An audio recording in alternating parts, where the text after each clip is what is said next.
welcome. My name is Lily Marie. If you have not already subscribed to this growing family, I encourage you to do so. I read the Bible on my channel, and we're going to continue today in the book of Judges. Judges chapter 13, the birth of Samson.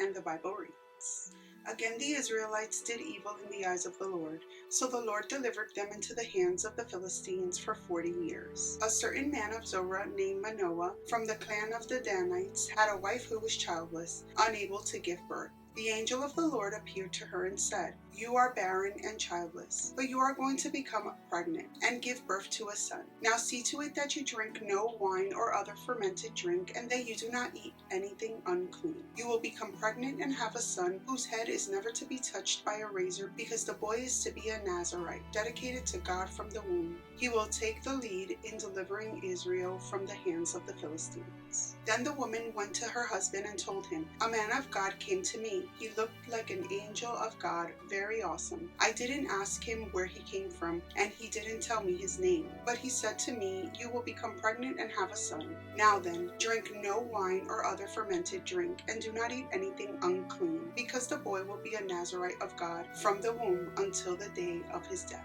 Then Manoah prayed to the Lord, 'Pardon your servant, Lord. I beg you to let the man of God you sent to us come again, to teach us how to bring up the boy who is to be born.' God heard Manoah, and the angel of God came again to the woman while she was out in the field. But her husband Manoah was not with her. The woman hurried to tell her husband, 'He's here, the man who appeared to me the other day.' Manoah got up and followed his wife. When he came to the man, he said, 'Are you the man who talked to my wife?' 'I am,' he said.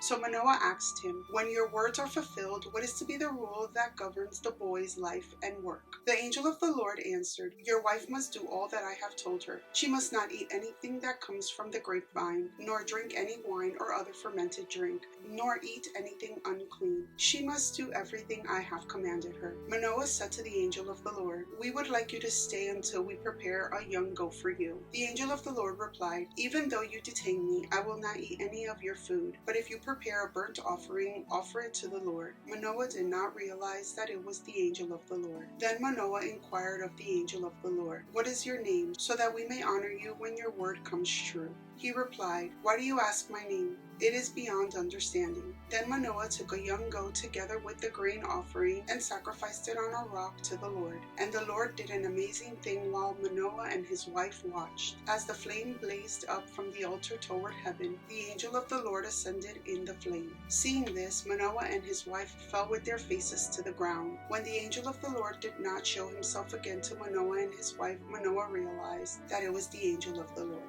'We are doomed to die,' he said to his wife. 'We have seen God.' But his wife answered, 'If the Lord had meant to kill us, he would have not accepted a burnt offering and grain offering from our hands, nor shown us all these things, or now told us this.' The woman gave birth to a boy and named him Samson. He grew, and the Lord blessed him. And the Spirit of the Lord began to stir him while he was in Mahanadan between Zorah and Eshtaol.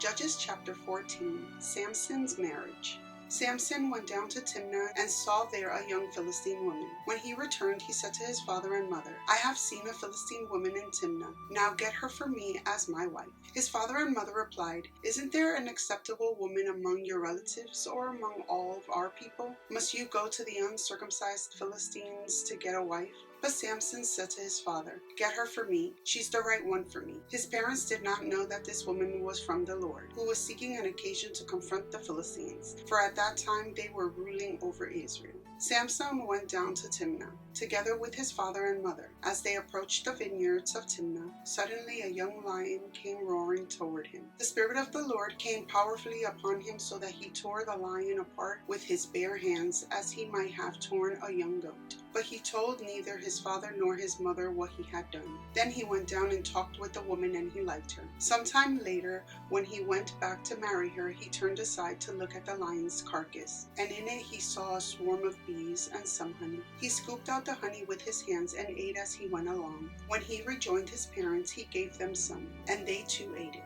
But he did not tell them that he had taken the honey from the lion's carcass. Now his father went down to see the woman, and there Samson held a feast. as was customary for young men. When the people saw him, they chose 30 men to be his companions. "Let me tell you a riddle," Samson said to them. "If you can give me an answer within the 7 days of the feast, I will give you 30 linen garments and 30 sets of clothes. If you can't tell me the answer, you must give me 30 linen garments and 30 sets of clothes." "Tell us your riddle," they said. "Let's hear it." He replied, "Out of the eater something to eat, out of the strong something sweet." For 3 days they could not give the answer. On the 4th day they said to Samson's wife, "Coax your husband into explaining the riddle for us, or we will burn you and your husband's household to death. Did you invite us here to steal our property?" Then Samson's wife threw herself on him, sobbing, "You hate me. You don't really love me. You've given my people a riddle, but you haven't told me the answer." "I haven't even explained it to my father or mother," he replied, "so why should I explain it to you?" She cried the whole 7 days of the feast. On the 7th day he finally told her, because she continued to press him.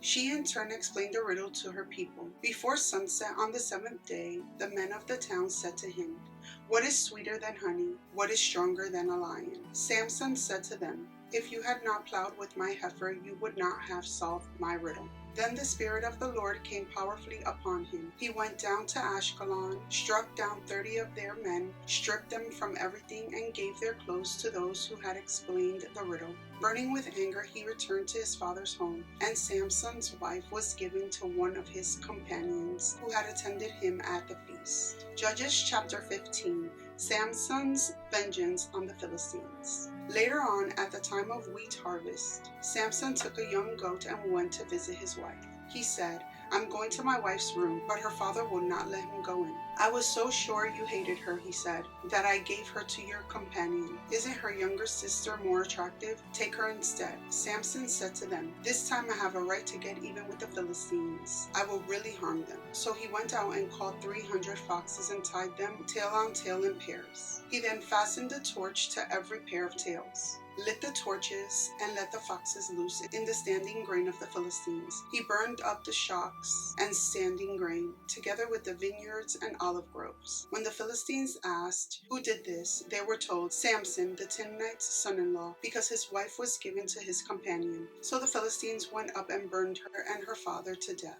Samson said to them, "Since you've acted like this, I swear that I won't stop until I get my revenge on you." He attacked them viciously and slaughtered many of them. Then he went down and stayed in a cave in the rock of Etam. The Philistines went up and camped in Judah, spreading out near Lehi. The people of Judah asked, "Why have you come to fight us?" "We have come to take Samson prisoner," they answered, "to do to him as he did to us." Then 3,000 men from Judah went down to the cave in the rock of Etam and said to Samson, "Do you realize that the Philistines are rulers over us? What have you done to us?" He answered, "I merely did to them what they did to me." They said to him, "We've come to tie you up and hand you over to the Philistines." Samson said, "Swear to me that you won't kill me yourselves." "Agreed," they answered. "We will only tie you up and hand you over to them. We will not kill you." So they bound him with 2 new ropes and led him up from the rock. As he approached Lehi, the Philistines came toward him shouting. The Spirit of the Lord came powerfully upon him. The ropes on his arms became like charred flax, and the bindings dropped from his hands. Finding a fresh jawbone of a donkey, he grabbed it and struck down 1,000 men. Then Samson said,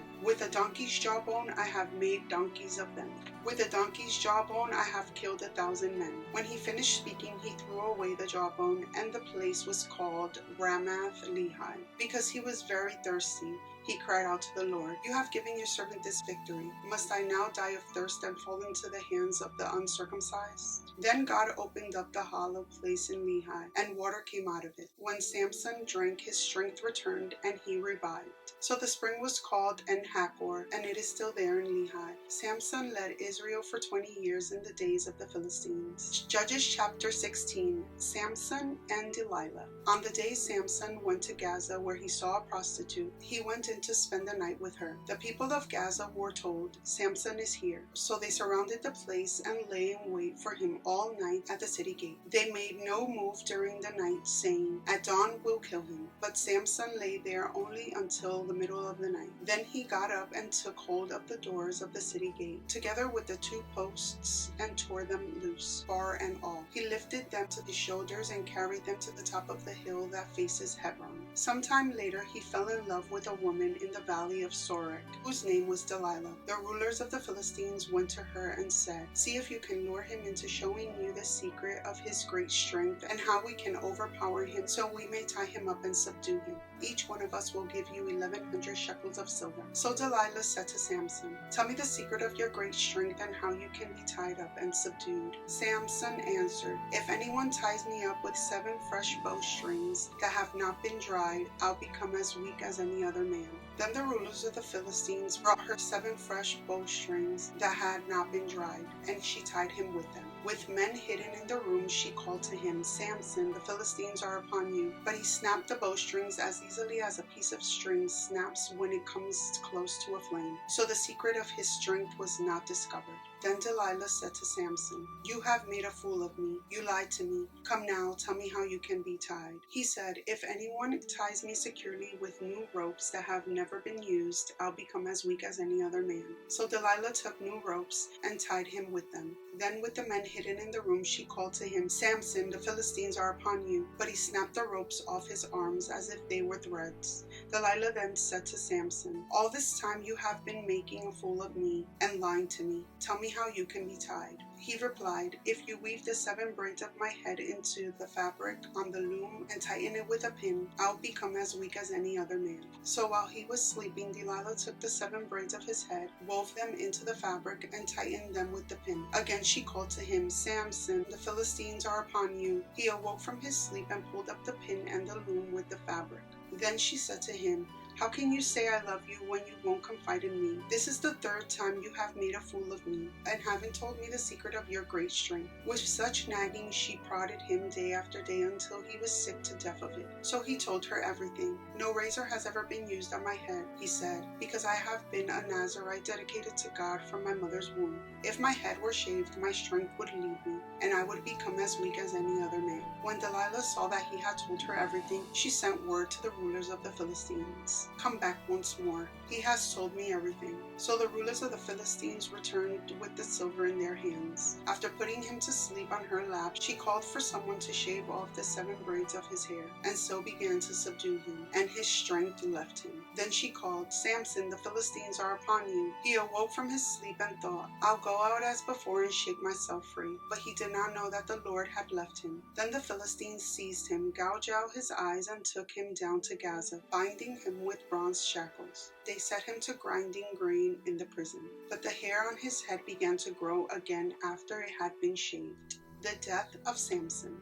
Now the rulers of the Philistines assembled to offer a great sacrifice to Dagon their god and to celebrate, saying, "Our God has delivered Samson, our enemy, into our hands." When the people saw him, they praised their God, saying, "Our God has delivered our enemy into our hands, the one who laid waste our land and multiplied our slain." While they were in high spirits, they shouted, "Bring out Samson to entertain us." So they called Samson out of the prison, and he performed for them. When they stood him among the pillars, Samson said to the servant who held his hand, "Put me where I can feel the pillars that support the temple, so that I may lean against them." Now the temple was crowded with men and women. All the rulers of the Philistines were there, and on the roof were about 3,000 men and women watching Samson perform. Then Samson prayed to the Lord, "Sovereign Lord, remember me. Please God, strengthen me just once more, and let me with one blow get revenge on the Philistines for my 2 eyes." Then Samson reached toward the 2 central pillars on which the temple stood, bracing himself against them, his right hand on the one and his left hand on the other. Samson said, "Let me die with the Philistines." Then he pushed with all his might, and down came the temple on the rulers and all the people in it. Thus he killed many more when he died than while he lived. Then his brothers and his father's whole family went down to get him. They brought him back and buried him between Zorah and Eshtaol in the tomb of Manoah, his father. He had led Israel 20 years. We're going to pause our reading here for today. Thank you so much for being here. I pray that you subscribe, and I'll see you in my next one. Many blessings to you. Bye.